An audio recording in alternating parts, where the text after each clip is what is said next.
Welcome to everybody, and thank you for attending this 19th of June meeting of Somerset Schools Forum. The agenda pack was published on the 10th of June on the Council's website and circulated to members on the 11th of June. Can I ask please that people turn off videos and put yourself on mute? Schools Forum members, please only use the video and microphones when speaking. This does help with the background noise, call quality, and anything disrupting the meeting.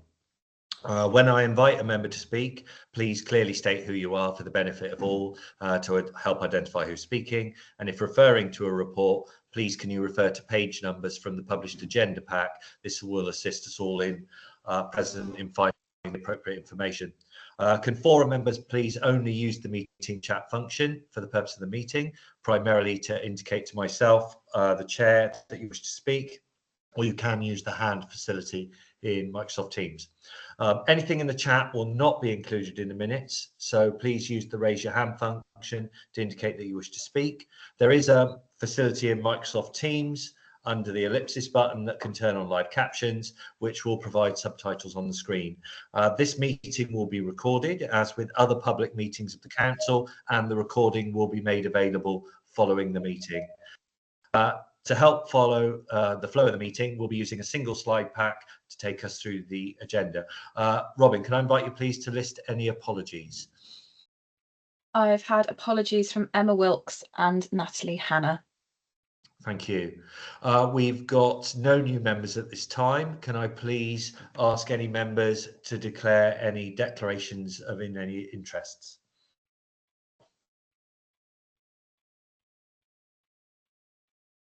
Okay, in the absence of those, we'll move on. Submitted public questions. There have been no public questions received by the deadline of 5 o'clock on the 14th of June. So we will move to the minutes of the previous meeting, which was held on the 4th of March. And we also had a carryover to agree the minutes from the 21st of February. There were 2 amendments that were asked to be made. I checked those minutes myself. Those amendments have been made on the 21st of February. So I would invite forum members, please, if there are any issues with the minutes, please can you raise your hand so we can address them, and otherwise we will vote to agree the minutes.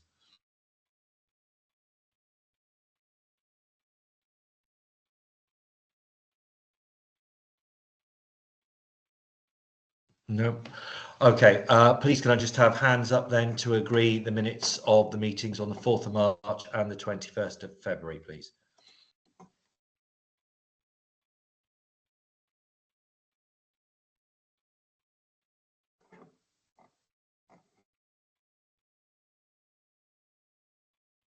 Thank you. Robin, have you captured that? Yes, I have. Brilliant. Right. Okay, thank you. And people can lower their hands. And we will move to item 6, the financial management scheme. This is an item for decision, but it is only LA maintained schools representatives that can vote on this item. Please can I invite Joe Curry to present and highlight the key points. Thank you, Simon. Yeah, as you said, I'm Joe Curry. I'm the Finance Service Manager for Education for the Council, and just wanted to take you through our proposals for the 2023-24 Financial Management Scheme. So if you want to just move on to the next slide, please.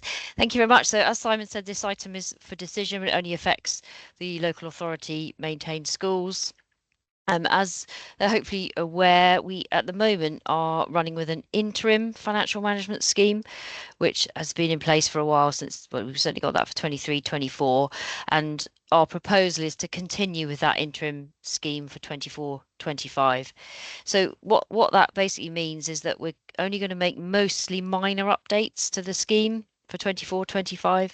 So there'll be restricted to things like factual items, so where we've had to change something like a date, a link, we've got some officer names that we've had to change, some of the branding items, and then where I've had to change, or where we've had to change legislative references, we've put those through as well. As in 23-24, when we've published the document, we're going to annotate all the changes in red, and that hopefully make it clearer to any readers where we've made amendments. And our intention at the moment is to fully rewrite the policy during 24-25, and we've actually got that on the agenda for the October Schools Forum meeting. And at that point, we intend to bring back to Schools Forum any items like policy changes, anything we sort of significantly want to change for consultation. I don't know whether we'll have a full rewrite ready for the October meeting, but hopefully at that point we'll be able to bring back sort of policy changes for discussion and consultation at that time. So there are three items that I just want to. Oh, somebody's got their camera on. Somebody's got their microphone on. I think it's just echoing. Okay, thank you. Sorry. So there's just three items that I just need to draw your attention to, where I've had to make some changes that are sort of worth highlighting. And I've got a slide for each of those, so I just want to move on. Thank you. So this slide just sets out the sort of minor changes where we've had to change wording. Hopefully none of this is particularly contentious. So we've changed the word for the pupil referral units. They're now referred to partnership schools. Somerset County Council, obviously now Somerset Council, now we're a unitary, and then we've changed the abbreviation for that as well. We have a new property management system, so that we changed that, and we've also amended the job titles for the Director of Finance and the Director of Children's Services, updated those. So those hopefully non-contentious items. If you want to move on. This section, it has a new reference to our contract procedure rules and our sort of procurement rules. Obviously, as a new council, we've had to rewrite those, so that's a fairly sort of significant change to those. And we've also had to remove the reference to the EU exit. Obviously, that's now gone. So that's one of the changes we've made. The next one. Thank you. So this is a reference to a new accounting standard on leases. This is a requirement for accounting rules and regulations that everybody has to follow, and that came in on the 1st of April 2024. And for anybody who's interested, it removes the distinction between operating and finance leases, and it basically it sort of forces you to account for all leases as finance leases. And we haven't actually issued any specific guidance on how this standard will operate. So our school's finance team are looking into that, and we will send out some guidance. So we will publish some guidance on that as soon as we can. And if there are any sort of specific questions, again, you can contact us directly. We'll try to answer those. That's a requirement. Basically, I have to change that this year. Okay, the last one. So the last one that I just want to draw your attention to is a change of the wording around the sale of land assets. So this is set out in the government scheme for financing schools, and I've put a link to that there in the slides. And again, it says something about retention of funds from the sale of land assets being subject to the consent of the Secretary of State.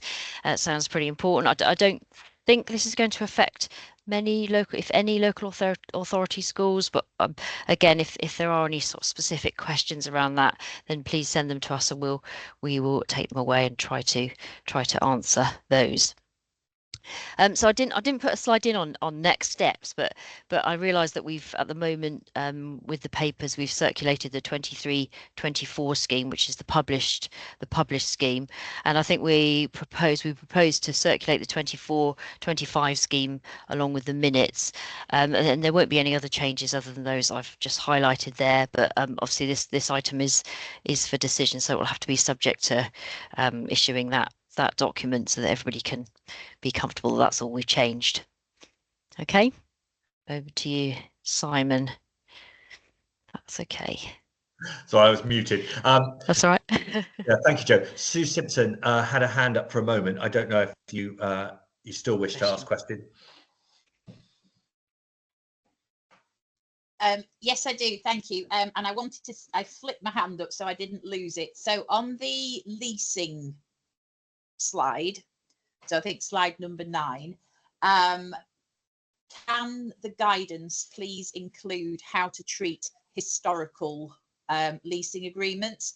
Because I'm aware of things like the LED lighting and stuff, which as LA schools, we have very often it's been taken out over a series of years, but that wouldn't necessarily flag as a leasing arrangement. But looking at it, appears that we're lining up with the academy finance system here. Can we please be quite prescriptive in the guidance, because there'll be lots of little historic anomalies that all of a sudden will become an issue if we're not careful moving forward. So yeah, operationally, treat us all like we're stupid, please, and then we all understand. No, that's fine. That's fine. We will aim to get it right. Yeah, thanks. Thanks, Sue. And I've written that in the down. rest, I'll say my other point. In the rest of the other 131 pages which you sent, there's changes to deadlines from the 31st of May to the 1st of May, which is absolutely fine, but there's still no deadline for beloved fruit and veg, the school's financial value standard. And it would be very helpful if it had a clear deadline for submission, because there is a school of thought that says it's the 30th of April, and then there's another school of thought that says it's the 31st of May, and I usually try and drop it somewhere in the middle just so I'm kind of not in trouble, but I might have got it right.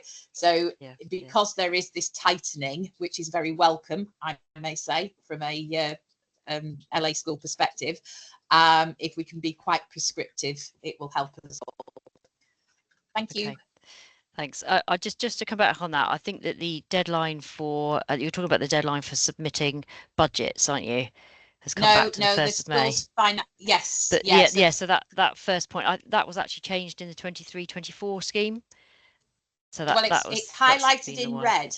Yeah. So that the one we've issued was the 23-24 scheme. So that's been published for, I'm guessing, around a year.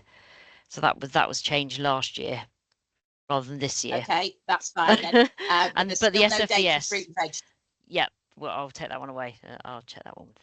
Brilliant. That one up. I think all ours went in anyway, but it's just it just helps if it's really, really clear. Yeah. Okay. Follow that up. Thank you. Thanks, Sue. Are there any other questions? Given that the LA members are voting on this, they need to know exactly what they're voting for. Are they voting for this document with those amendments that you've just agreed?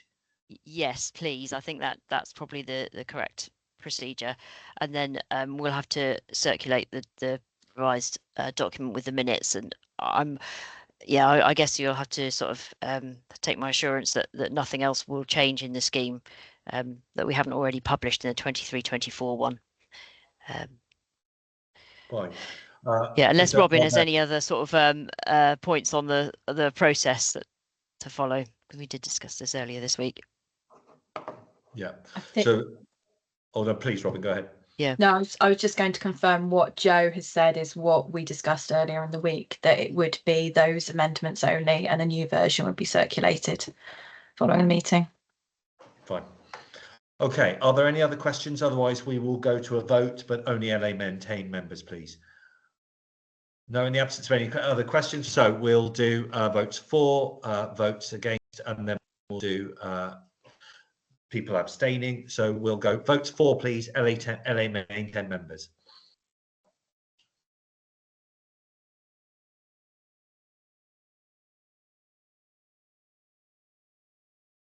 Okay, thank you, and hands down. And votes against. Thank you, and abstentions. Thank you. Simon, can I just confirm that we've got 4 LA maintained members on the call and only 3 have voted? Who was the 4th one? Sorry to pick them out. But Naomi. Naomi, if you're on, can you indicate whether it will be a vote for, against, or abstain?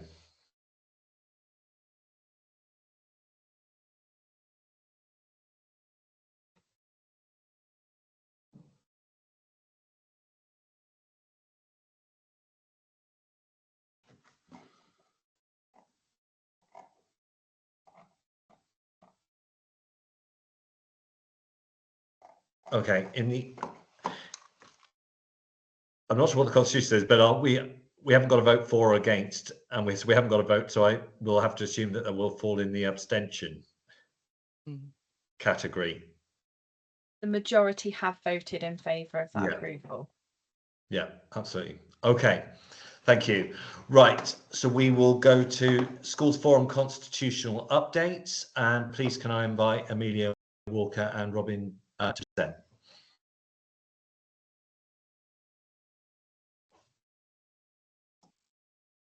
I'm going to lean on Robin this one, who's done the detailed work. So Robin, do you want to well, I'll provide some context, so maybe Robin, if you take us through the detail of this.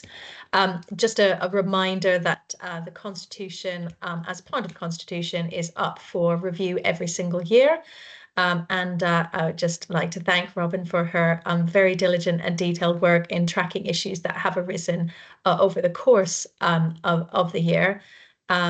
That she's been brought forward and collated for us here for the Schools Forum to review.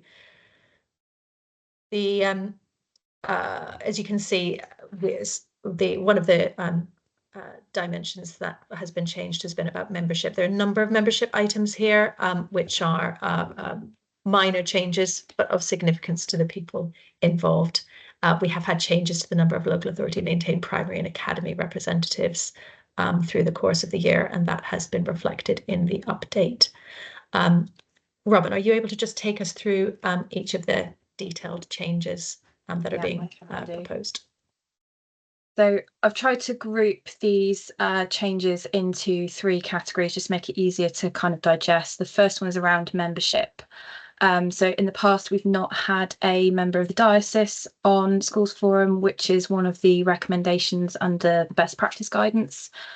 So we're proposing extending that invitation for them to join the forum, along with Somerset Parent Carer Forum, who've had an involvement in discussions around high needs funding in the local authority. And as Amelia alluded to, we've gone through the school census figures, and because of the number of schools that are academising, that has impacted the number of pupils in the LA maintained schools to academy schools. So where we currently have 5 LA maintained representatives to primary sector and 4 academy, this would switch, and we would have 4 LA maintained and 5 academy representatives. This falls at a time when we actually have a large number of our reps coming to the end of their term, so we would take this into account in the renomination process in the autumn term. We've adjusted a few technicalities around meetings. So the first of them is to introduce 5 meetings rather than 4, because it's been felt that having this meeting in the summer term gives us a little bit more time to look at some of the governance arrangements and discuss some of the issues that have come up through the year. We've amended the wording to state that this will be recorded and made available along with other public meetings of the council. And a minor tweak around the wording for additional meetings that we've had this year is just to make it really clear that they are public meetings and that the process would be followed as best as possible. Obviously, in January, when we had the additional meeting, we didn't have time to produce everything in the same time range that we would, but for this one we have. So we would just do that as best as possible. And then other changes that are more around factual changes with what's been happening in the wider work in the authority. So just adjusting language for the position of the Education for Life strategy. We've included a paragraph about the Schools Forum representative on the Children and Family Scrutiny Committee, which at present is Joe Simons, I believe. We've confirmed the figure from the CSSB that's allocated to Schools Forum, and just adjusted the wording around the relationships to other groups at the end of the Constitution. So those are the changes. Following this, if they are approved, we will make that the changes final, and the updated version would be published on the Schools Forum website and shared with members. And as already stated, we would be holding a nominations period in the autumn term anyway, when we would take into account those changes in numbers of representatives. That's a really quick run through, Simon. Yes, no, thank you, Robin. Please can I invite any questions?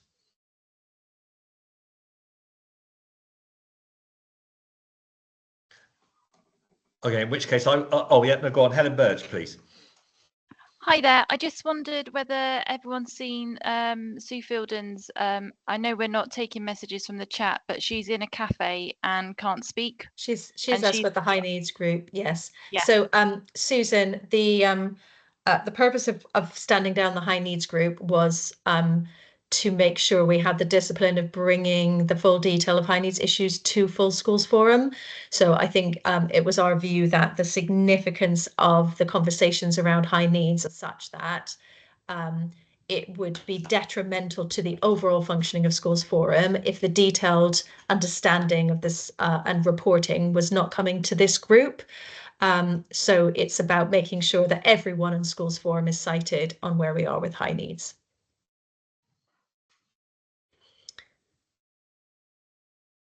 Okay, I can't see a... Yeah, we've got a comment from Joe reinforcing that point about the primacy of Schools Forum and the importance of high needs coming here. So I think the item that we have on the agenda in relation to the DSG management plan is part of that policy of bringing all high needs issues to the full group. Okay, I can't see a reply from Susan at the moment. Oh yeah, thank you. Right, Sue Simpson. I'd like to lend support to inviting the diocese. I spent Monday afternoon with the diocese, and there's a clear lack of information or an unusual interpretation of some of the LA information sort of wandering around the diocese and being shared with church schools. So I think that's a really, really positive and good step forward to improve the communications and the messaging between these two groups. Thank you. Thank you, Sue. And I think that reflects again what we're trying to create a culture of challenge and support and transparency so that everyone knows what's going on. So when we've got key players like the diocese who have statutory role, it is helpful for them to be cited on the conversations we have here. Thank you. Melissa, your hand went up momentarily. Had you wanted to speak?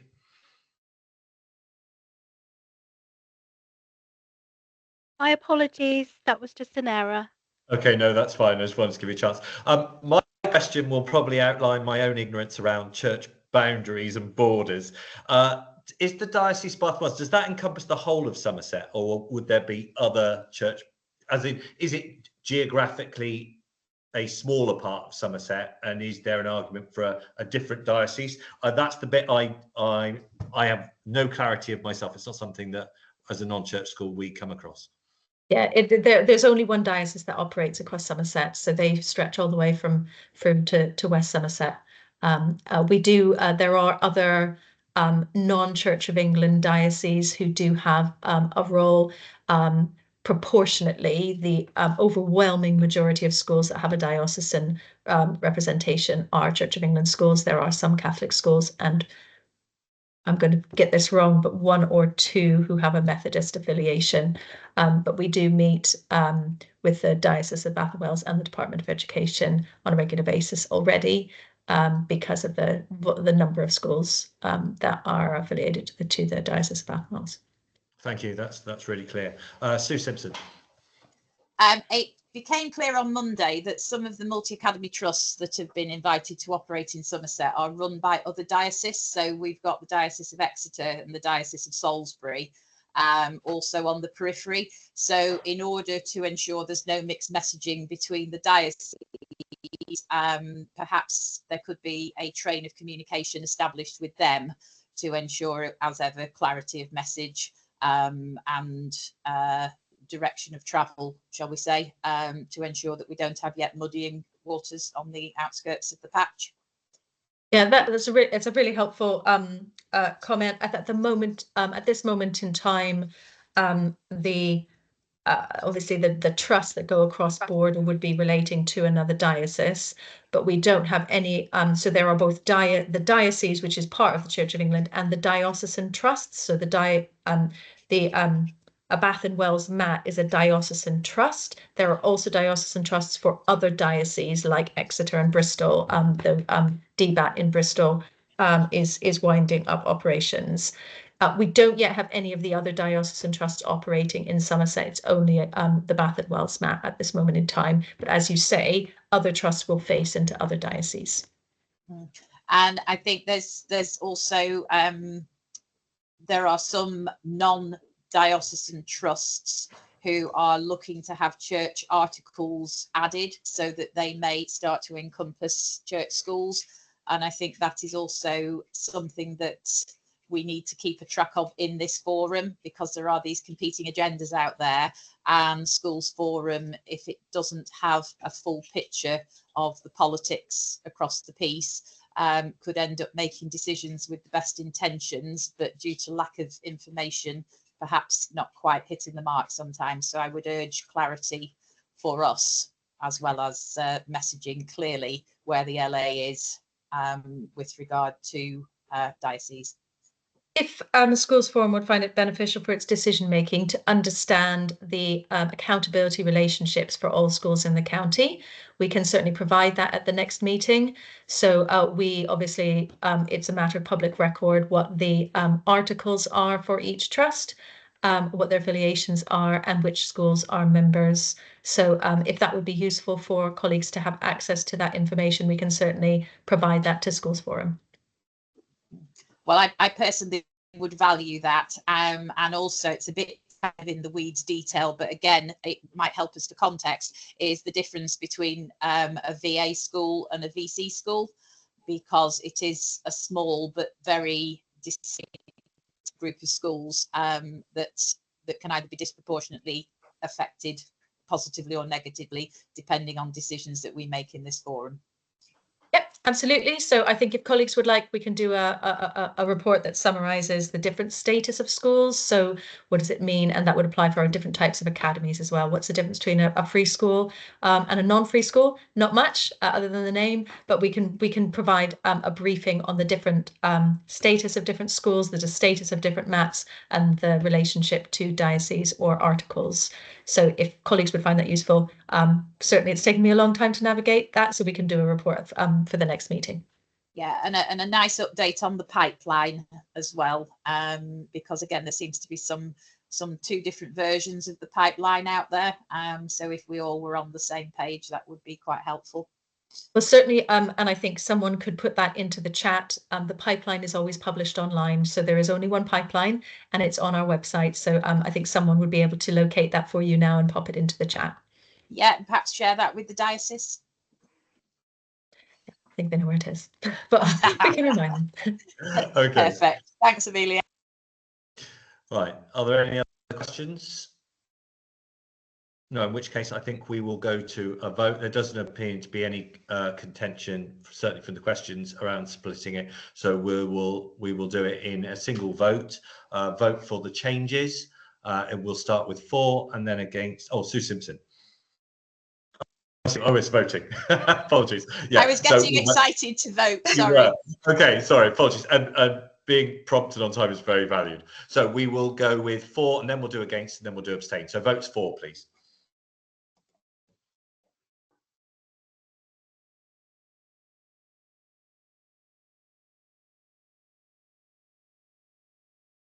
Okay, and hands down. And votes, I'll wait to the Simon, that was unanimous. Oh, then I don't need to do the others. Brilliant. Thank you, Robin. That's very helpful. And Right. can I, before I come off screen, Simon, if I could just, I'm not allowed to vote on this, but if I could just again express my thanks to the work that Robin does to support Schools Forum. She does a superlative job, and I would just like to take this opportunity to thank her.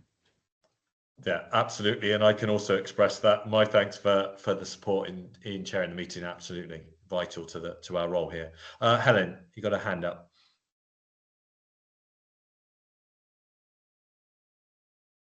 Oh, hand's gone down. Okay, right. So we will go to the next item, item 8, which is PFSA's funding agreement. And please can Richard Selwyn present? Yeah, thank you, Simon. Hi, everyone. So we've got a quick update on PFSA, so Parent Family Support Advisors.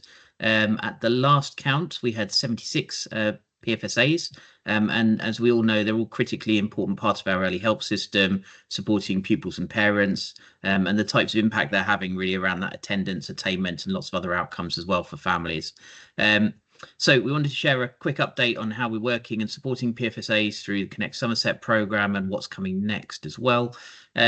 So we've reorganised, or we are organising, around 12 neighbourhoods for Connect Somerset, and 6 localities as well. So the Connect Somerset champions in each neighbourhood, and hopefully colleagues know who their champion is and have met them, have set up peer support groups for PFSAs. So all the PFSAs should be part of those. I understand it's been really welcome. The job can feel really lonely at times, working across families, across schools. So that chance to connect as peers, learn from each other is really helpful.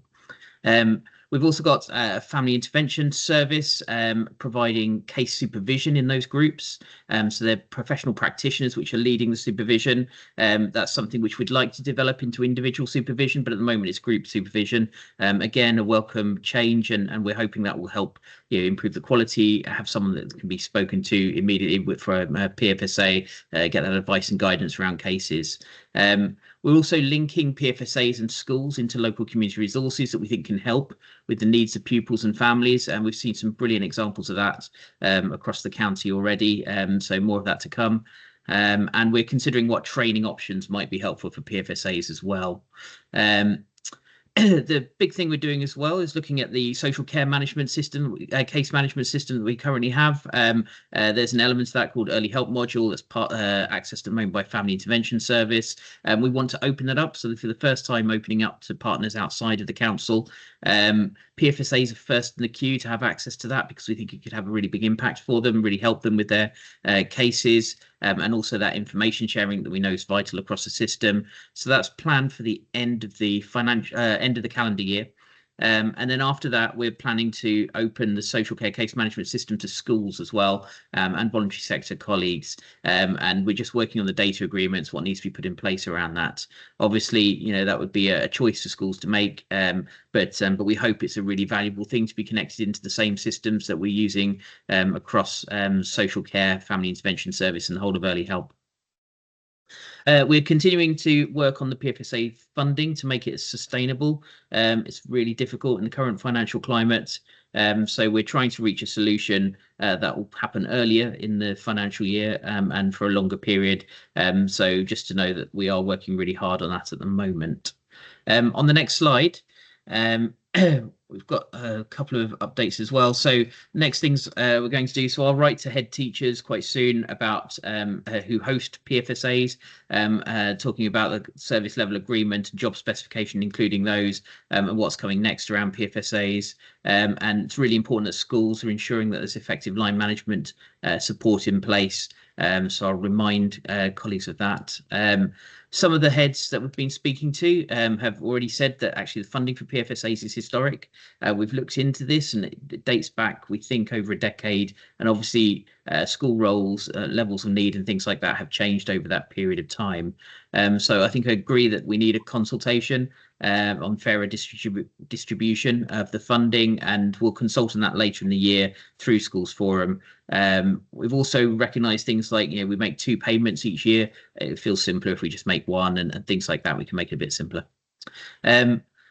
Also, if host schools have PFSA vacancies, then it'd be good if they're able to consider appointments, or we'll need to redistribute that funding. And obviously it's up to schools locally to be making those agreements about who employs PFSAs, how they're shared across schools, that type of thing.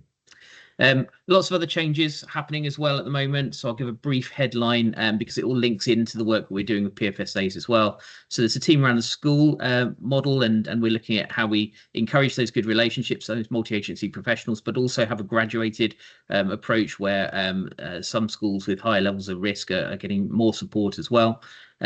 Looking at the team around the child meetings and reviewing processes such as early help assessments and thresholds at the moment, and seeing how that all connects up together across the education system as well as social care. We're moving towards neighbourhood working and locality working and community hubs and things. So Children's Services is moving to a locality model of 12 neighbourhoods, 4 localities, or 6 localities, sorry, or 4 areas. And what we hope this will help is that relational practice, those relationships with schools and wrapping around schools and parents and families and pupils as well. over time. So that's something we're actively working on at the moment. And I should pick up the Transform Family View, which I think lots of colleagues have access to. So we're making really big strides with the programme. It's really game changing, and Department for Education are currently paying us to advise another 30 local authorities, around 30 local authorities, to help them to improve their data processing and what they're putting in place too. So we are at the forefront of the country around this. One of the things we're adding to it at the moment is around NEETs identification, so children not in employment, education or training. That will be part of Transform Family View, and includes those sort of risk assessments and guidance as well. And that's using more advanced algorithms than the things we've been using in the past, and a wider data set. So we hope we're getting much better at predicting those needs for children, but also we'll export that that way of working across other areas as well, be better at predicting needs elsewhere, and more efficient in terms of the early help that we're able to provide. And of course, we're trying to increase the amount of early help that's available for families, help them to be more resilient, help reduce the needs that we see coming into, and the pressure we see on all the different services, including schools, social care, GPs, A&E, etc., etc. So overall, parent family support advisors are a really important part of the changes we're putting in place. We want to work really collaboratively with schools on how we support PFSAs, and these are kind of the elements which are coming up in a minute. Over the next sort of 6 months or so, and we'll be back around consultation, funding formulas and things like that.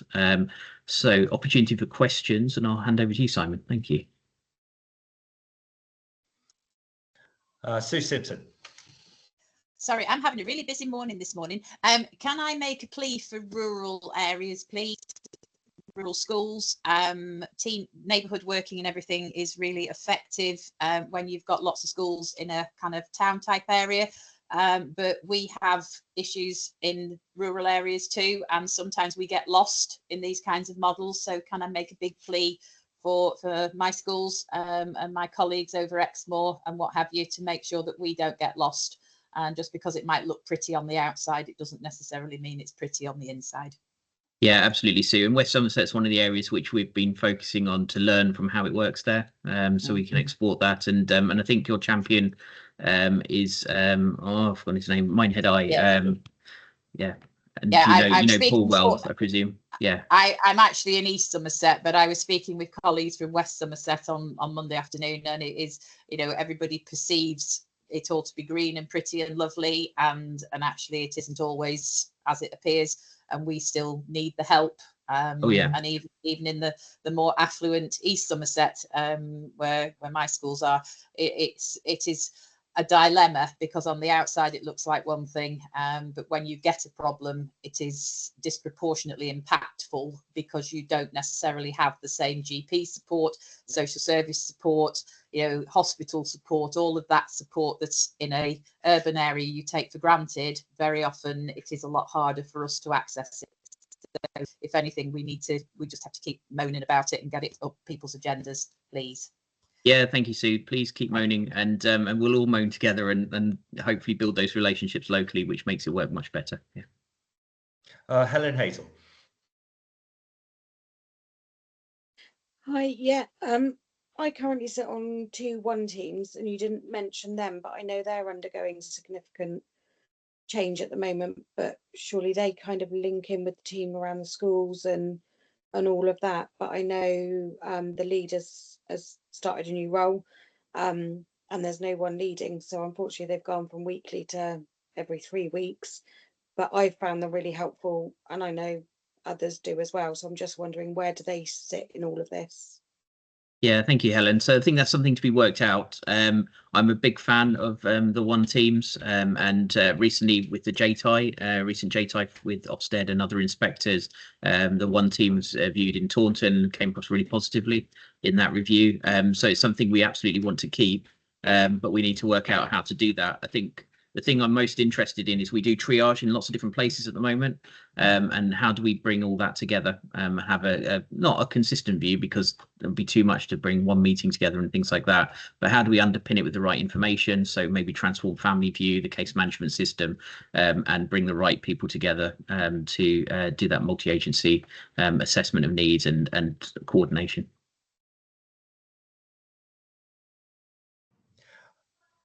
Okay, I had a question, Richard. It's Simon.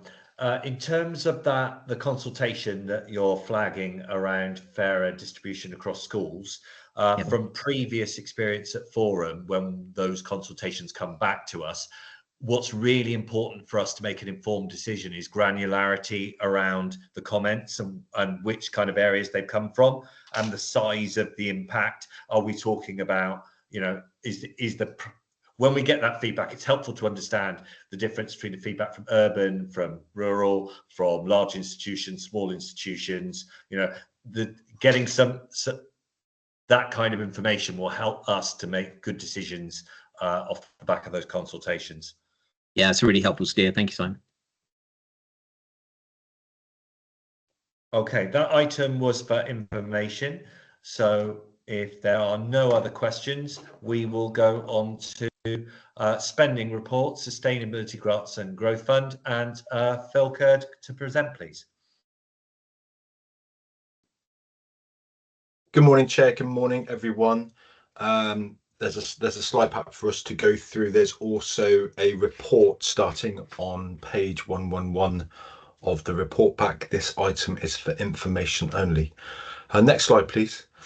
Thank you. So the sustainability grant is a financial support grant for early years providers, typically those in short-term financial difficulty, and it's funded via our centrally retained funding from the early years block. The funding is limited and only available to those to support those providers in greatest need, and we can issue grants up to a maximum of £10,000. They're awarded on a case-by-case basis by application, looking at the following criteria: so operational need, sufficiency, deprivation, and viability. So just some details of how the 2023-2024 budget was allocated. So we started with a budget of £250,100. 28 applications were received. 19 providers received an award. So 3 voluntary providers, 16 maintained schools. 1 provider was unsuccessful. 3 applications were withdrawn and 5 applications were deferred to the 2024-2025 financial year. The reason why these applications were deferred is because those settings in academies have a slightly different financial year, so we ask for their application to be deferred and come back in June, where we can have a much clearer end of year position. So the total funding awarded in 23-24 amounted to £183,000, with grants ranging from £5,000 to £10,000. The remaining £67,100 will be included in the final adjustment calculation in July 2024, and where we have a surplus, that will be distributed to providers. In terms of the grant funding for 24-25, that budget was increased to £350,000, just because we are conscious there may be some issues with the extended entitlement agenda. So providers will be able to submit applications for funding on a termly basis, and we will undertake monitoring and support visits to all providers in receipt of sustainability grant funding. If providers need some support to address financial or operational challenges, they can contact the team at earlyyearsteam@somerset.gov.uk. Simon, is it easier to take questions on the sustainability grant first before we go into the growth funding item? Yes, good idea. Rachel. Hi. When we look at the total central retained funding, this is a really excellent way of reporting back. Is there a possibility, where we've talked about before, where we've got training and professional development, especially now that we've put this training pack together, which looks really exciting? That's going to be 310,000. And then there's also the early help, which is 90,000, and the safeguarding entitlements and quality improvement, which is 400,000. Is there a way of reporting back in this sort of pro forma to say how many people it's supported, what the impact is, I mean, you can't name names of settings, but you don't name names of settings in this. So just to see the impact on the sector, because what 1.4 million, as I understand it, is quite a lot of money to only get a main report back on sustainability. Is that a possibility going forward? Because we wouldn't have got in that position before with the communities, which we got that money back in the end, but we wouldn't have got to that if we'd known what was going on. A little bit more clarity, maybe. Yeah, thank you, Rachel. So this is something we discussed at early years. You and I discussed at early years partnership last night. Yeah. If you can recall, through the early years partnership program, one of the things that we will do in the autumn term is bring those services that are in receipt of the centrally retained funding that are delivering support to the sector to kind of bring their output and outcome or kind of impact reports to us as a partnership, so we can see what's being delivered by who and what impact that is having on the sector. And then again at the end of the year, when we present the section 251 report, we will kind of have that closing statement of what's been used from the centrally allocated funding, what it's been used for, etc. But yeah, we had a good conversation last night. We're conscious that where money is going into services to provide support, we need those services to kind of be accountable to us as a partnership and make sure that money is being used to best effect. And yeah, that would make it a lot more, because obviously this is now my last meeting, as I understand it. Just to get some clarity for future early years representatives to know where that money's going and what's left, because as you say, it's that whatever's left is going to be redistributed to the settings across the county, which is amazing. But it'd be good to know if there's anything left in any other pots that could be used as well. Yeah. Thank you, Rachel. Thank you.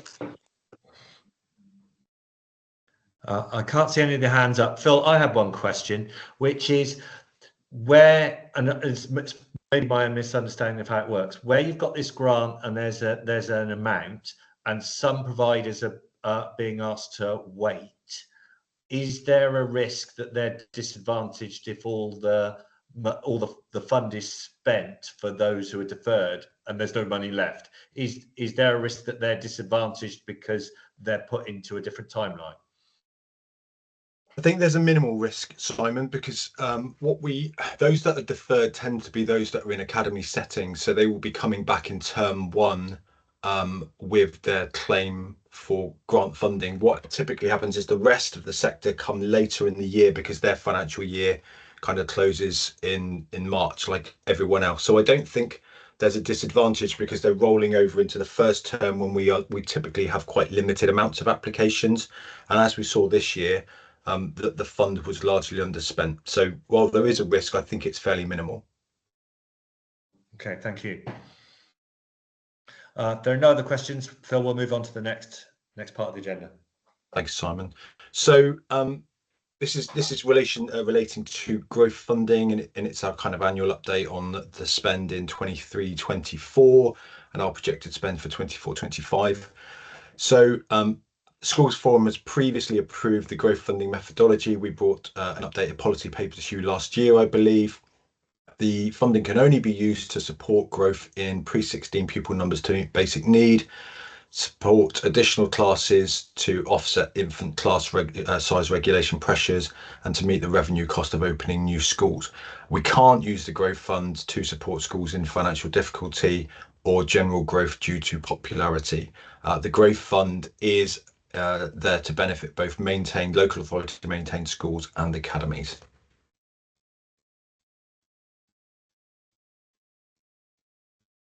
So 23-24, the financial detail is over on the right hand side. The highlights are there on the left hand side. So originally set on the basis that we would have an underspend from 22-23, and that would be carried over and underpin a significant transfer to the main schools block of 1.87 million. Updated guidance from the ESFA then prevented us from carrying forward that underspend. So as such, the growth fund in 23-24 was overspent by 1.749 million.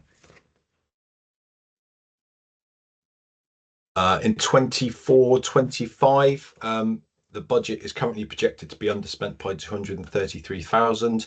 The spend on displaced people, so that's asylum seekers, has reduced significantly by 190,000, as Robert Blake in Bridgewater has decided to place all of those children on its roll and secure funding through census in the normal way. There has been an increase, £176,000 in bulge class funding, and that's where we're using latent physical capacity in our schools, where we are experiencing significant demand for places in certain year groups. Bridgewater and Taunton are examples of places where we're having to do that. It's also expected that the spend against the FA2L line will increase as the year progresses, and that relates to funding that supports pupils to be placed at schools through our fair access protocol. So as pupils are excluded and we need to place them back in the mainstream system using the fair access protocol, we use growth funding in lieu of ALPU, etc., to support schools to meet those needs. And that's the end of the item, so I'm very happy to take questions on growth funding.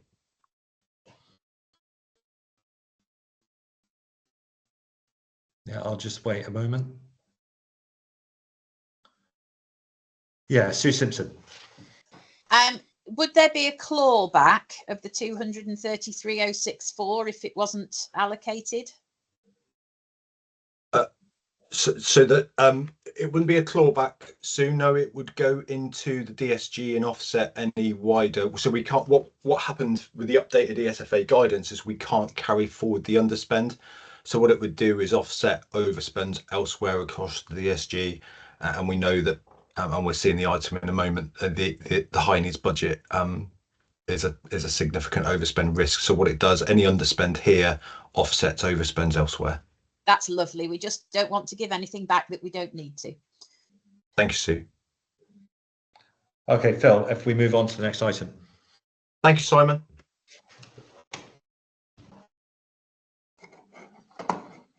And it's Joe Curry to present.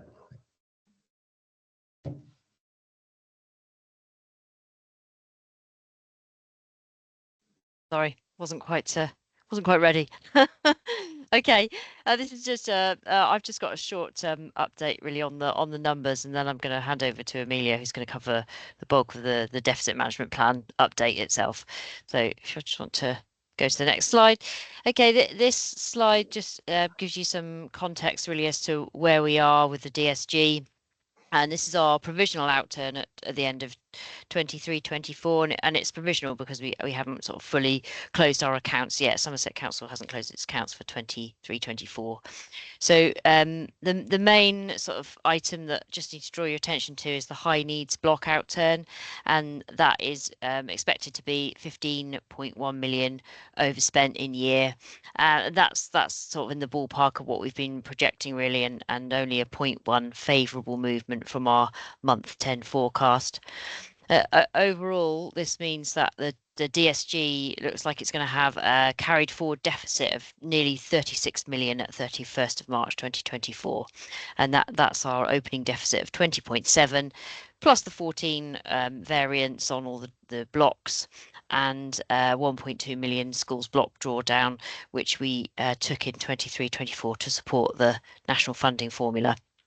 And just one other item on there, the early years block, which does look like it is in surplus. That's a ring-fenced pot across the DSG, and that will be drawn down for distribution to early years providers in future years. So that's not lost as it is in the DSG. So that's kind of where we are in terms of the outturn. Just setting the context. Okay. To move on to the DMP, I'll let Amelia talk through this one if that's okay. So colleagues may or may not be aware that we have a dedicated schools grant management plan that's been submitted to which organisation? I wouldn't want to say ESFA or the DFE or some combination thereof. SIPFA reviewed it earlier in the year. We have an internal project working group that has met twice. The dedicated schools grant management plan activities are wide ranging, and they are distributed across a number of transformation programme work streams. So we are, as colleagues will be well aware, tackling the high needs deficit is not a simple activity.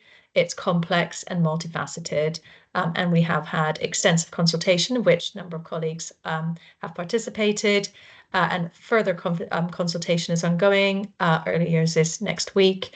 Senkos will follow to talk through the proposals in the SEND and inclusion space, which have hopefully will have the joint impact of making the system better for parents, children and school staff, as well as reducing cost, because a better system is a cheaper system.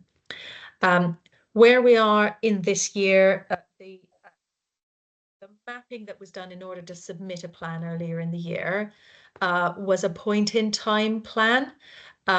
As we have continued to get into the detail of where is the money going, where are the pupils, what are the drivers for cost, it has become apparent that the forecast that was put in place for 24-25 was optimistic. So already at this point in June, the costings that were done for this year became apparent that the budget would already be overspent from the 1st of April because of commitments that were already in the system which hadn't been mapped.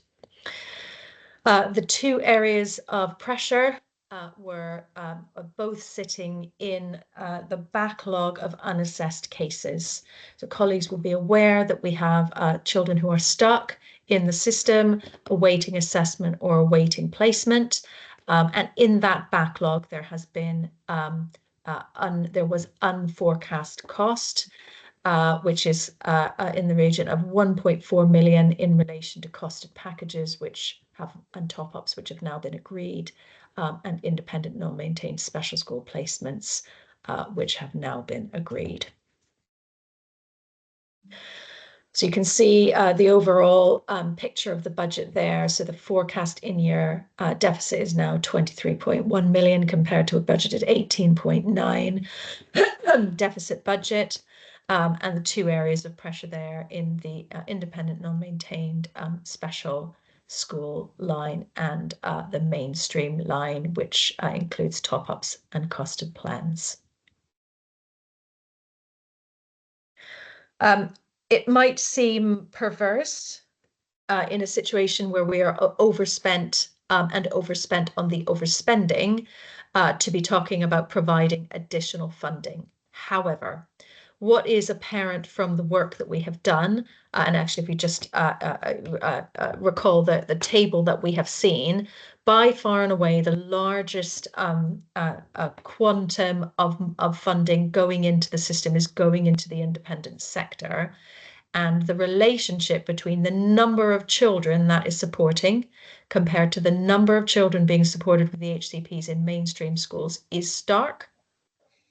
And we know that it is impossible in many situations for mainstream schools to successfully support children with EHCPs based on the provision that's documented in the plan with the funding that is provided to them. So we have started informal consultation on the principle of looking at the banding. So that is how children's need is assessed, the band that is assigned to them, and the funding that follows in the form of top-ups, so that there is parity across special schools and mainstream schools. So where there hasn't been parity in the past, we've put in costed plans. That's a very labor-intensive solution. So what it does effectively is it tries to address the provision in the plan that is not funded by the banding, but it's a very, very labor-intensive way of going about that, and does create frustration in the system because it involves tracking. We don't have a lot of capacity in our financial teams, for example. We're very, very dedicated staff who are trying to keep track of all of these complex arrangements, but it does sometimes mean people chasing funding and other things, which causes frustration and workload. Next slide. So we have done a bit of analysis, and apologies to any of those who have seen this already, but for completeness, I'll just take you through this again. We have 2,114 children in mainstream schools receiving top-ups. 30% of those have a costed plan, and you can see the distribution across the banding system. For those of you who are familiar, you will know that that banding system is a Somerset devised system. There are different banding systems in each local authority area, so it's not a national system. You can see that the largest proportion of requests for costed packages are in the band 3 and 4. So that is probably where the majority of pressures are sitting in relation to finance, reflecting the largest proportion of children, obviously. The next slide. The way that the banding system works in Somerset, mainstream schools notionally receive £6,000 per pupil through the national funding formula. That is notional and not related specifically to the number of children in the school. It is based on the calculus, which we will be bringing back to Schools Forum for examination in the autumn term to see if there is we can use data analysis to find a more effective way of including that in the ABT. Special schools also receive £10,000 per pupil. That is capped by the government. The 6,000 and the 10,000 are nationally set and they cannot be varied. That 10,000 does cover the things that the ARPU would cover and the core individual school budget would cover in a mainstream school. So it is probably comparable to say that each are in the region of £10,000 per pupil. The top-up then sits on top of that. And many colleagues have pointed out that if a child is banded based on need, that need doesn't change whether they're in a special school or a mainstream school. But the mainstream top-up is in the region of a third of the special school top-up above the 6,000 or 10,000 that individual school receives for non-pupil specific costs. We have done some benchmarking in relation to Somerset's position compared to Southwest schools. Our bandings are not radically different to other areas. The top of the range in some areas for special schools is higher, but sometimes that involves, particular schools are offering particular specialist things, so Dorset in particular. And we are mid-table in relation to mainstream funding, but you can see that there is still a general practice of funding the top special schools higher than the mainstream, and that the averages are also higher. So it's not unusual practice for this to be the case. That doesn't mean that it is not a contributor to some of the pressures that we're seeing. I'd also point out that we are at this moment in time are not aware of any local authorities who have successfully put in plans that are working to reduce the escalation in high needs costs. So there isn't any good practice that we have been pointed to and we have asked. So if we equalised banding, band 3 top-up would rise, not quite triple, but would rise from 2,800 to 7,900, band 4 from 4,400 to 12,300. Now, if we were minded to do this across the system as a whole, the total cost of the high needs budget would be £10.3 million. I think it's the view of the local authority that as a one-step change, that's unaffordable. That would only what effectively that would mean is the local authority borrowing £10 million to pay for that that overspend. However, we are proposing to consult on moving in this direction, and we appreciate colleagues' views on the proposals that we are developing at this time. So this is work in progress.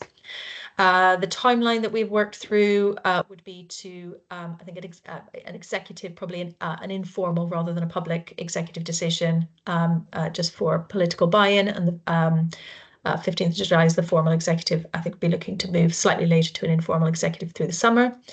6 weeks public consultation when schools returns, so in term 1. Public scrutiny immediately following the conclusion of public consultation, with an executive decision immediately following that. It is then advisable for there to be a period of time for negotiation and changes to financial administration, and colleagues will be aware that unless time is put in to getting these things right, then people don't get paid. And we'd need to make sure how this, we were clear about how this was going to impact on individual schools. With new skill funding would be dated from the 1st of January, assuming that the consultation was supportive and there was a political support, that would be the go live date for any changes. So we've just been looking at proposals for how funding could be phased in. We've identified 5 possible groups. I'll take you through these 4, and then there's a more complex one. So the first group would be pupils with costed plans. A large proportion of those are time limited. So either where school by school request, so they would ask for the costed plan to be replaced by new scale funding, or where that plan was up for reconsideration, they would be moved on to new scale funding. New requests for assessment, so the kind of a year 0 principle, new assessments would move on to new scale funding at the point of issue. The intake for reception and year 7, that group at the point of phase transfer in September 2025 would start in their new school on new scale funding, and then we would take a case-by-case analysis of all bases and units, and we're just having some conversations with schools who have basis units, including ELPs, to understand the pupils who are currently benefiting from that provision and how banding could be used to make those settings self-sufficient without recourse to short-term arrangements with the local authority. The final group is slightly more complex. I appreciate views on this. We know that the money is currently in INMS, therefore it seems relevant to consider the possibility of recognizing that where mainstream schools can support a child, and that means a child is not going into the independent sector, that there should be financial recognition of that decision. So if a parent has expressed a preference for independent non-maintained setting, that would take place as part of the ordinary process, but the conclusion of that process, the child is then successfully placed in a mainstream school. That mainstream school would receive new scale funding in line with policy, but they would also be able to put forward additional pupils who were still on all scale funding to be uprated to the new scale, so that the totality of that investment was worth 75% of the independent non-maintained school placement, including transport. But that eligibility would be restricted to schools who had no exclusions within the previous rolling 12-month period for children with EHCPs. Next slide. There will be some other implications of moving the money in this way. So we have, schools have been very clear that it's not always money. And so we've been looking at provision of specialist support. And one of the things that has come back from the local government ombudsman is a very clear expectation that if an EHCP defines that specialist support should be provided, that it is the local authority's responsibility to ensure that that is available. And so the proposal would be that the new scale funding, if the EHCP defined that therapies or specific specialist support was required, that would be deducted from the top up, and instead there would be an in-kind commitment to provide that support. Finally, one of the things that has been raised as well is around and this was certainly has come up through the successful work around preventing exclusion, but also has been expressed by many colleagues, is that access to funding or support that is upfront for SEND support pupils is a critical element of the system to stop the escalation of need. So the proposal would be that there around the new team and around the school meetings that we are working on to implement from September, I'll be looking at the cohort, and where risk was identified, there would be a light touch assessment and a light touch plan that would open up access to support or funding from specific areas, which could include some short-term interventions, so earmarking a fund where the notional SEND budget was already spent, access to facilities capital funding, assistive technology, capital funding where that's needed for new bases or units, specialist hearing and vision teachers, and support from that team. And that would have to be done within a joint budgeting approach around notional send. So it was understood where that was fully committed and therefore drawdown was required. But that collaborative approach to understand pressures on school budgets could be done through new team around the school meetings. So apologies that we were not able to share this in advance of the meeting. So I'm aware that this is new to people. We're working in very, very short time frame to try and move this forward at pace. I would welcome anyone's views on this, but obviously the intention is to take this forward for formal consultation. So we wanted to share this with this group at this point as we're developing thinking. If there's any recommendations or thoughts, we're very happy to take them and shape the thinking before this gets to the point of formal consultation. But we would not be taking anything forward without a full public consultation for schools and parents. Thank you very much, Amelia. And right, so Sue Simpson. Hi, Amelia. Thank you for this. I welcome this on behalf of my schools and my children, most importantly. I think it would be really helpful to share these slides through SAF to put some more meat on the bones and get this information out there so that people can have the summer to contemplate their thoughts for consultation moving forwards. I haven't seen Ed Sykes mentioned anywhere on anything that appears to be a bottleneck, which kind of gets in the way a little bit. I'm also very conscious from work across the deficit groups, especially, that first schools are disproportionately hit by children that come through without any kind of assessment. So kind of the early years settings do seem to take quite a hit where it comes to this, and of course they're not expecting it, so therefore they don't budget for it, so therefore it all ends up in a mess. So there might be a special category or a ring fence little bit of pot to help that. I recognise that the early years settings are working on early identification of need and what have you, but that's not going to catch everybody immediately. But I think this is a very, very welcome step forward. Equity across the piece is about equity towards all children, whether they're in a maintained setting or other place, because at the end of the day, it's the needs of the child that we need to be supporting. So thank you for this. Thanks, Sue. So I've taken both of those points. I think if colleagues have a view, obviously we don't do formal consultation outside of term time, but if colleagues would like to have access to any consultation documents informally before the summer, we can consider that. Certainly, the longer people have to consider, the better. Yeah, I didn't mean sort of put the consultation out there. I sort of just meant share these slides. Just share their thoughts. Trail it. I think that's the trendy phrase, isn't it? You trail the information and then it's got the juices flowing over the summer. Yeah, absolutely. But I've taken your point around educational psychology, and obviously some of the things we're talking about do already work in a much more flexible way in early years. So there's some lessons to be learned from the way that model works. But the transition from early years is a good shout, and we'll think about how we articulate that more clearly about how that could be strengthened, because both first and infant schools experience that challenge around the narrowness of their age ranges. Thank you. I'll go to Susan Brewer in a moment, and then I'll give voice to Susan Fielden's question that comes out of the chat, so it can be included after that. Susan Brewer. Hi, thanks, Simon. Hi, Amelia. As Sue, I echo, I think there's lots of really exciting suggestions here.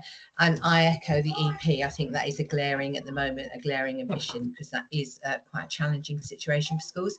It's just a thought. I know when this was previously discussed at a head teachers meeting, when you're looking at the different ways of introducing it, I think it might have been Peter had suggested that could there be an option to be considered and consulted on that maybe all schools saw an increase? So it was like a percentage increase that would go across all schools at the same time. So, for example, if it was like 25% of the cost, all schools received it, and then, sort of a gradual staggering. I just feel that everybody then would get something from that, and all children in all schools would get something. So I just appreciate if that could be part of the consultation as well. Yep, happy to include something like that, Sue. I think as I flagged, you know, some of the tensions we have in the system are around those points of individual decision making and schools feeling that they are compromised in their ability to make good choices in that moment of decision. But I think the potential for recognizing the contribution of the system as a whole absolutely can include something to that effect. Yeah. And can I just clarify, when you mentioned about exclusion, are you meaning exclusion and suspensions, or are you meaning permanent exclusion? Because the two have very different terminologies now. So that was permanent exclusion, not suspension. Okay. Yeah. Thank you. Okay, and then we've got Susan Fielden's question, which is, I'll just read it as it is. So it seems to me the provision that the LA is purchasing in a special school is not the same as the provision in a mainstream school, and she's curious as to why it's logical to set the same price. And she welcomes better funding for mainstream, but it's the logic that she would like to unpick. Also, I would be grateful for advice as to where to find the education change briefings, as she's not a head teacher, and where would you get it? And is it possible to share these with the members of Forum who also have not heads? And having looked ahead to the forward plan slide, she can't see a discussion about the notional SEND formula and would welcome clarity on when that might take place. Yes, so in terms of the difference between a special school and a mainstream school, that should depend on the banding. So there are facilities in some special schools that are significantly different than you would find in a mainstream school, and our banding system should reflect that. So the children who require specialist facilities should be banded appropriately. Children who don't require those specialist facilities may be appropriately supported in a special school or in a mainstream school. And so for children who have the same needs, that need is the same regardless of what school they're in, and therefore the support in the EHCP does not differentiate which school they're in, and it's not allowed to name a school when that is being devised.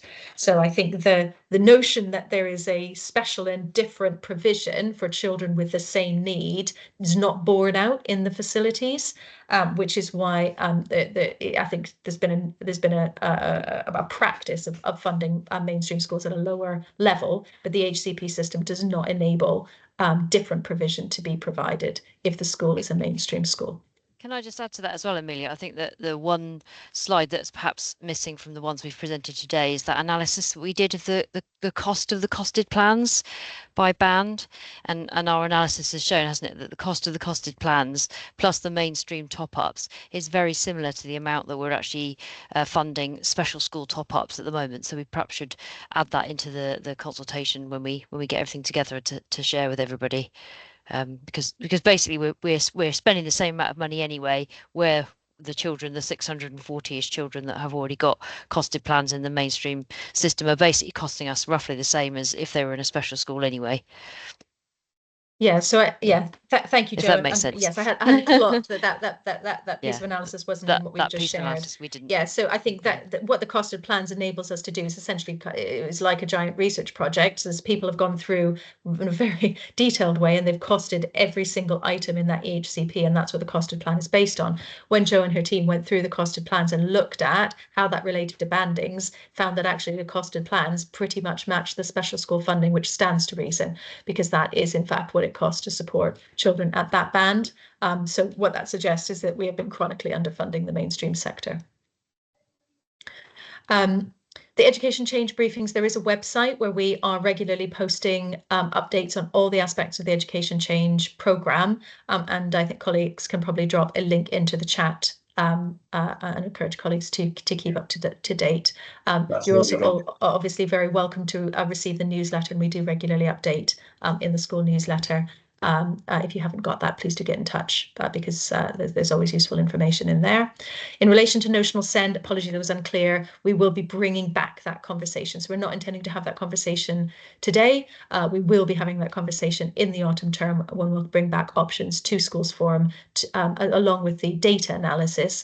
What we have at the moment, as we have limited ability, we can't allocate notional send on the basis of which send pupils are in a school. That's not part of the template.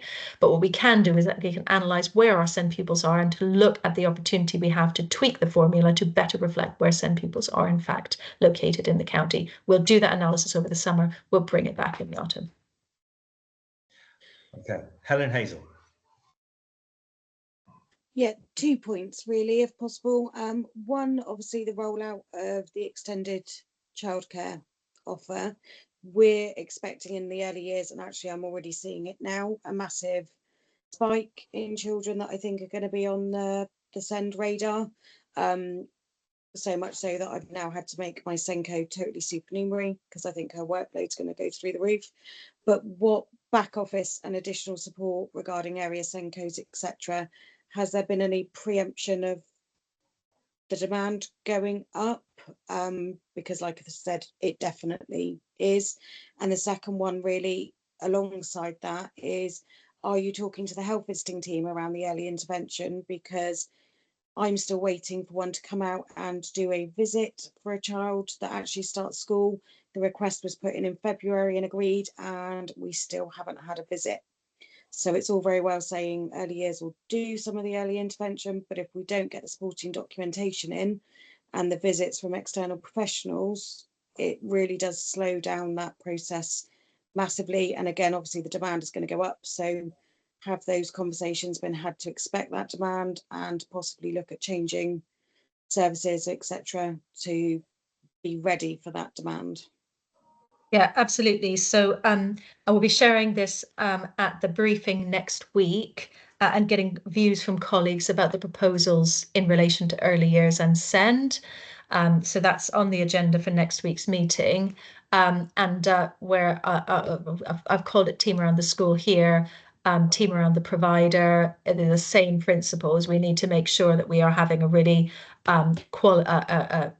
quality conversation around where the risk to children's progress is, what the support is, and who's doing that in localities.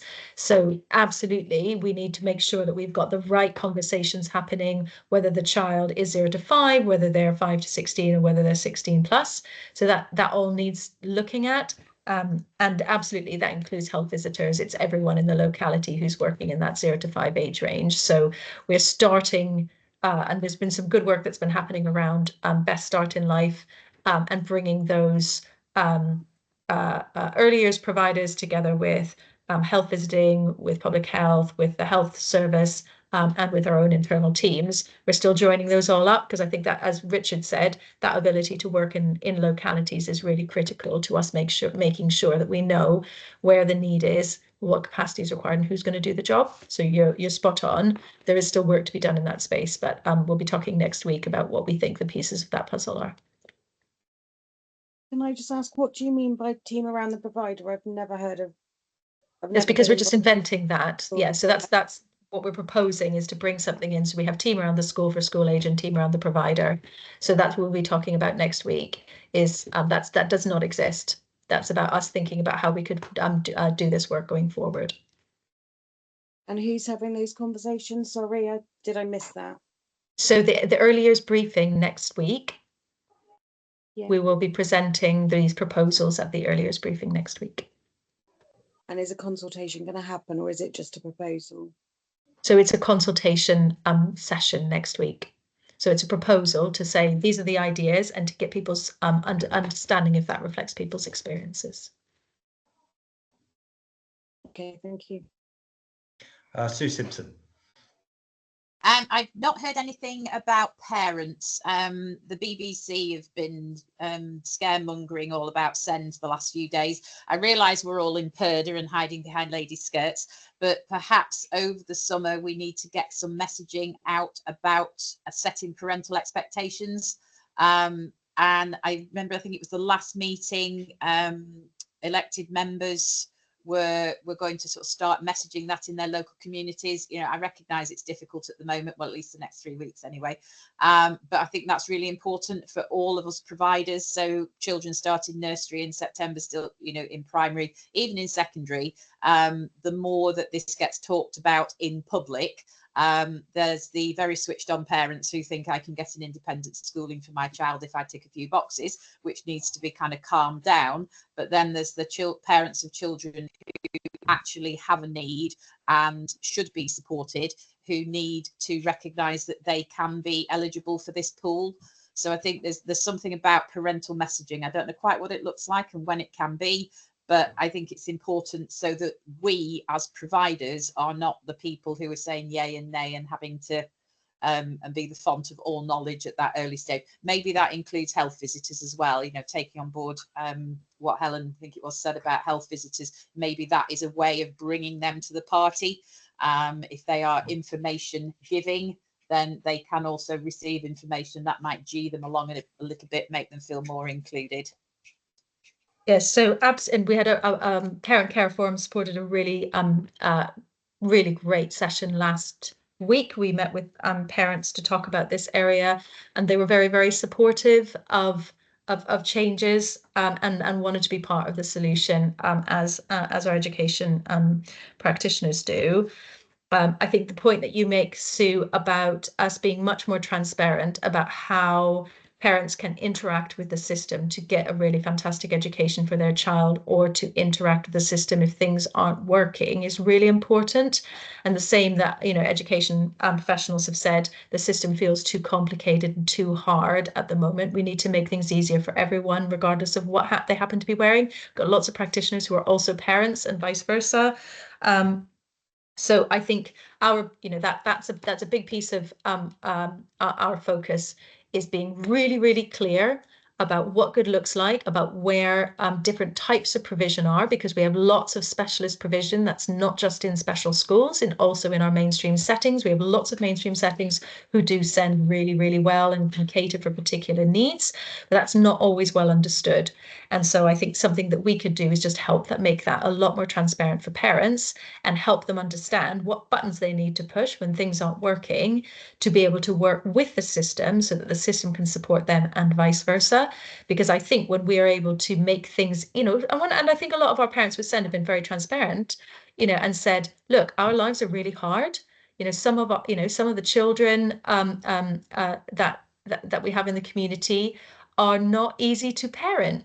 And there's some very, very tired people. So I think our ability to make it easier for them to engage with the education system, so that, you know, we're all part of the solution, would be, you know, certainly our initial conversations, this has been very warmly received.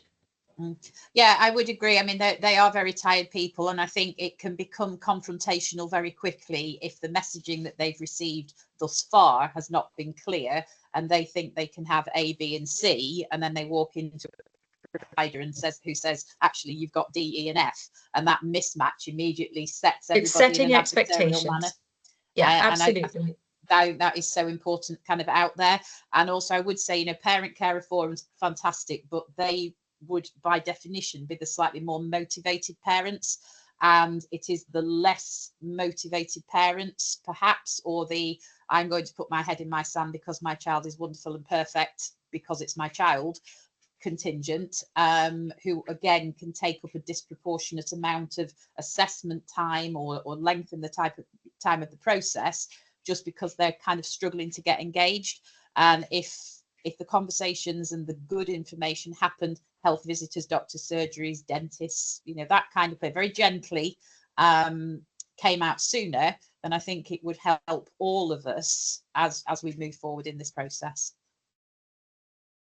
I would agree. I think we've got people in all kinds of roles, in all kinds of situations, who are finding things really difficult right now, and we need to all help each other, and we can do that by making things simpler, because everyone's got a lot on their plate, whether they are a parent or a professional, whether they are in one role or another. So I think that's a big focus, is about saying we need to make things simpler for everybody, so that everyone knows what their piece of the puzzle is, and how they can help move a situation on where they have a concern about a child. And I think when I'm speaking to people in lots of different forums, what's really striking is how consistent that is, that people want the same things. They want children to be progressing well and have a really clear view that that child's future is going to be assured, whatever that future might look like. So everyone, I think, is united on that. It's how we get from A to B, and how we make that A to B a heck of a lot easier to achieve than it feels like for a lot of people right now. So I think that what I'm hearing is a very consistent message about what better would look like, regardless of who it is, you know, that is in that stakeholder group. Thank you. Okay. Amelia, I had a couple of questions. In terms of the huge cost of the independent sector, and it probably there isn't, otherwise the local authority would have done it. Is there any ability in here to control that cost by capping what we would spend, saying that this is the line, and if the independent sector goes above this figure, it's not an available option? I don't know. It seems, because the scale of it seems to have gone up exponentially, and if we're linking kind of funding coming back into schools to that cost, and that cost is rising at an amount that you can't control, because we can't control what they charge, and it's coming back into the state system as 75% of an uncontrollable figure, I've got two questions, but let's start with that one. We have made some approaches to look at things like block contracts. We have some experience of trying to deal with uncontrollable costs in children's social care, which has not been encouraging.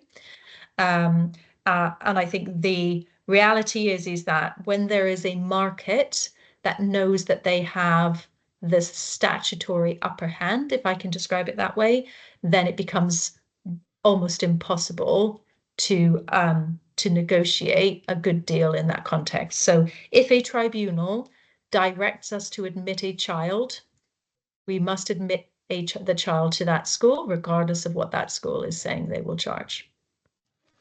Okay. So yeah, that's an issue for the government to deal with. Absolutely. Because they've created a legislative framework, which means that our negotiating position is extremely weak. And the second question was around, as I understand it, the link between permanently excluding a child with an EHCP and the ability to access extra funding into a school. It would limit your ability to access that funding. If that's the case, I've got two queries with it, really. One is the lag. So if this is brought in, obviously you can't control if you have already permanently excluded an EHCP child, which would limit you a year forwards. And do you need kind of a year from the date of implementation to give people the chance to control that decision?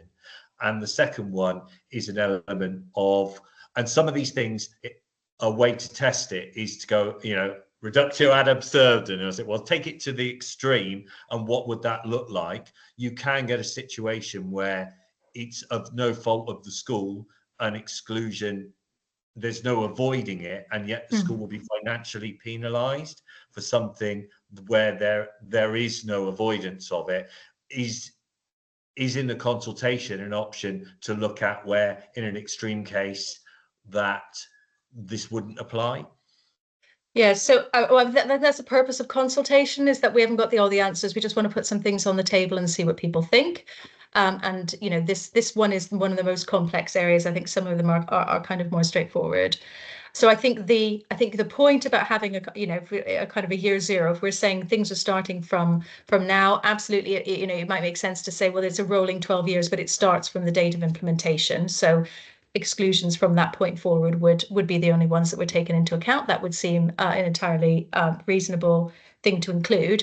I think the point about penalties is right, and also a child shouldn't be penalized for things that have happened in other situations.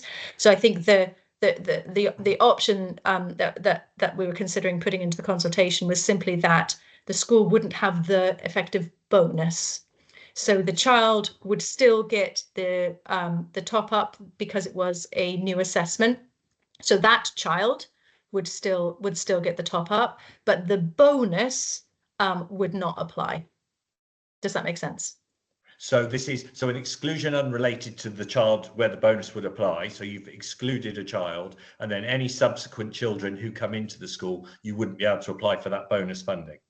No. So there's kind of two things going on. So if you're looking to place a child, that child could have gone to INMS, successfully placed in your school, Simon. That child would come in with the new top-up funding. So they would be at the special school level, that child who was placed. That would be the same in any situation. What we're saying is, in that situation, if a school had no exclusions, they could also bring other children in who already had assessments who wouldn't be eligible and say, can they get the extra top up as well? Because we're going to have this bonus funding, so that child would still get their top up, but other children, the bonus would not apply. So the extra, that child would still get their entitled funding along with all the rest who are eligible for the higher level funding. Okay, yeah, that's been clear. It is complex. I think the consultation document is would need to unpack this very in a lot of detail, I think. Yes. I think what we're saying is, you know, all the children who are coming through in new assessments would always go on to new scale funding. That would never change. But there would be some situations where there would be a bonus to the school that they could apply to some of their children, and that eligibility for bonus would not be there if a school had excluded. So I think that's, but I think what we're saying is this is the trickiest bit. And also I think your point about different options and ways of schools getting bonuses, like Sue had suggested that there might be something that went across all schools. That would be another way of coming at it. I think we probably want to do is to say it feels like there should be some bonus coming back to the system. The mechanism by which that would happen probably needs people to think about and take some time, a few options, and ponder the pros and cons of different ways of looking at it. But they'd need quite careful explanation of what they were. Yes, thank you. Sue Simpson. Yeah, just going back to parents again and parent expectation, and to pick up on your point, Simon. I'm aware of situations where the school has done everything it possibly can, including managed transfers and offers and all of that sort of thing. But parents have flatly refused to engage in that process because it's too difficult, which has then resulted in a permanent exclusion of a child, which is automatically deemed that county then has to pay the taxi to that self-same alternative provider. Because the nub of the problem was that the parents couldn't or wouldn't transport the child from A to B. Now, in that scenario, where the school has documented and evidenced every single step that it's taken, I think that's the kind of context that we need to be very careful about, because we shouldn't be penalising the school and other children if they have done absolutely everything within their gift, but because of some completely uncontrollable external force, they are disgraced. So I mean, I hope. Okay, I mean, take the point that we could have. There could be some.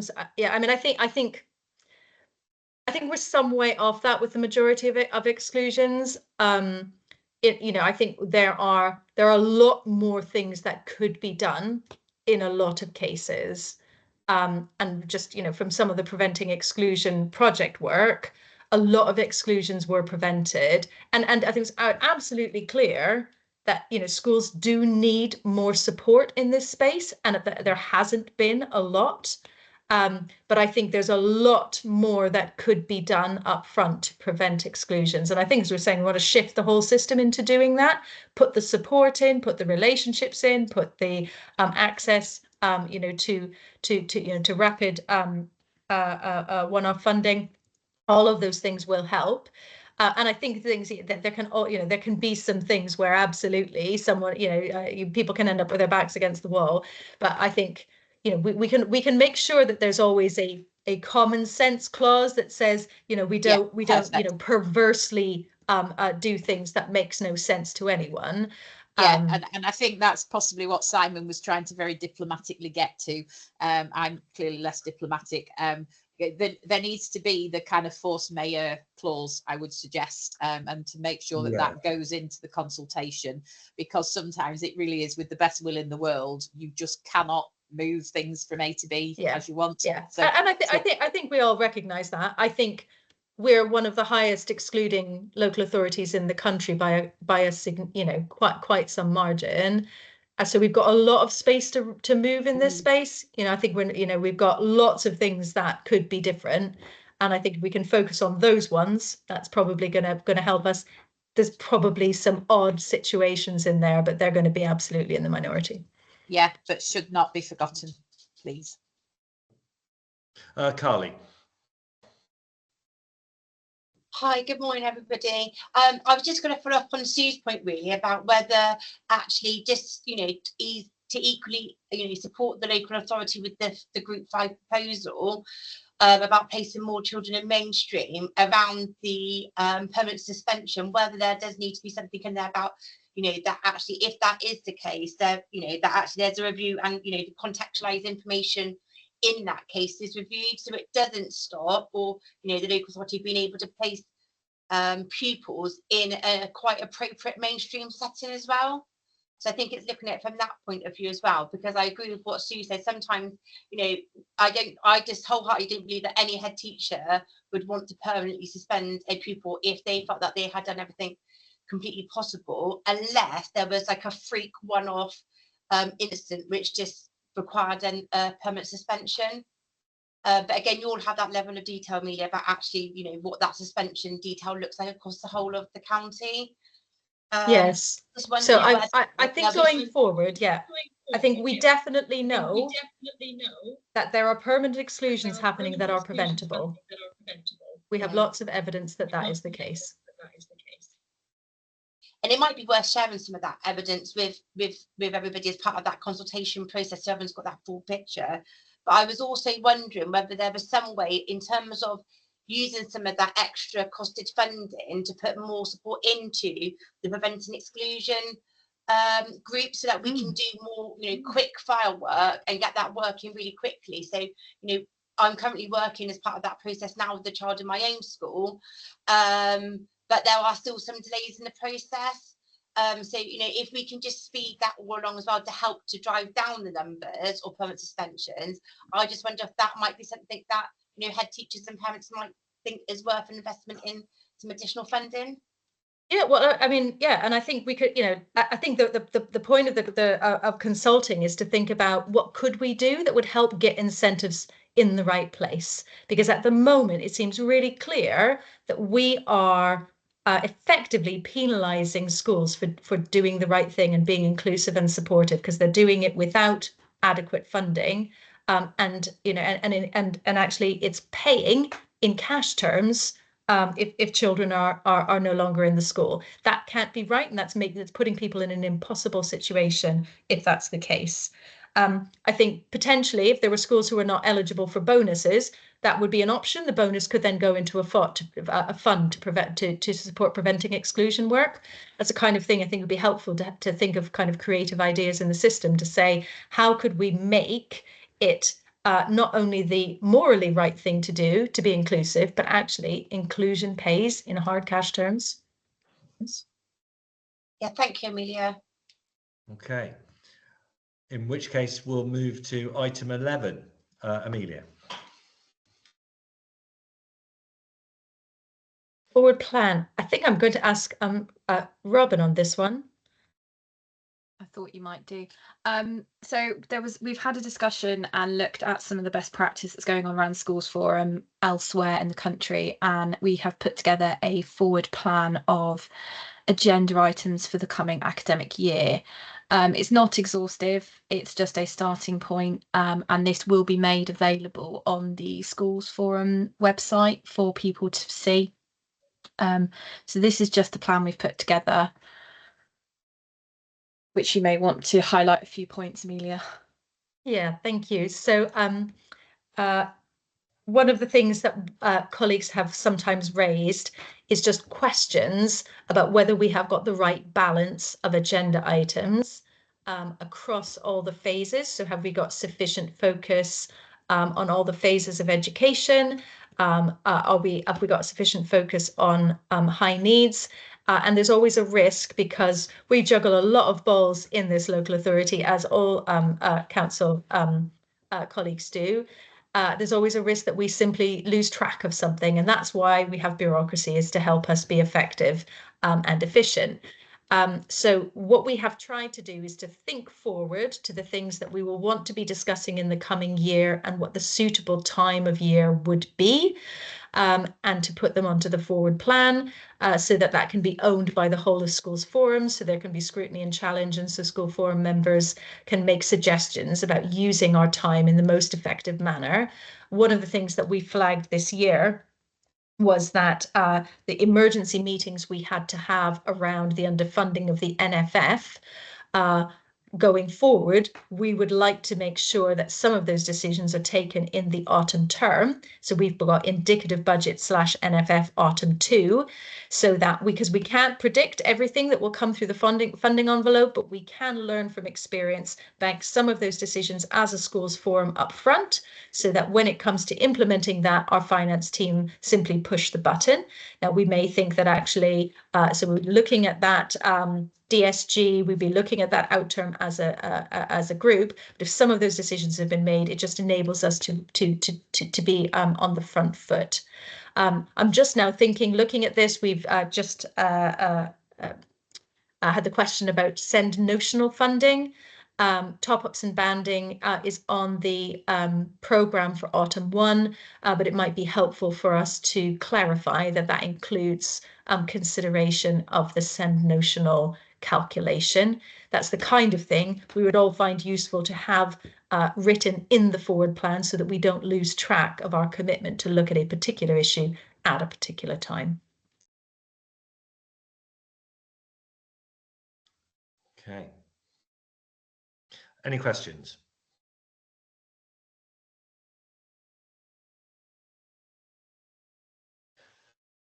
No, in which case I think, unless I won't go, that brings us to the end of the items for today's agenda. So I would like to thank all the speakers today for their presentations and the preparation involved, and to Robin for managing the meeting. And we'll look forward to seeing you all in October. Thank you very much.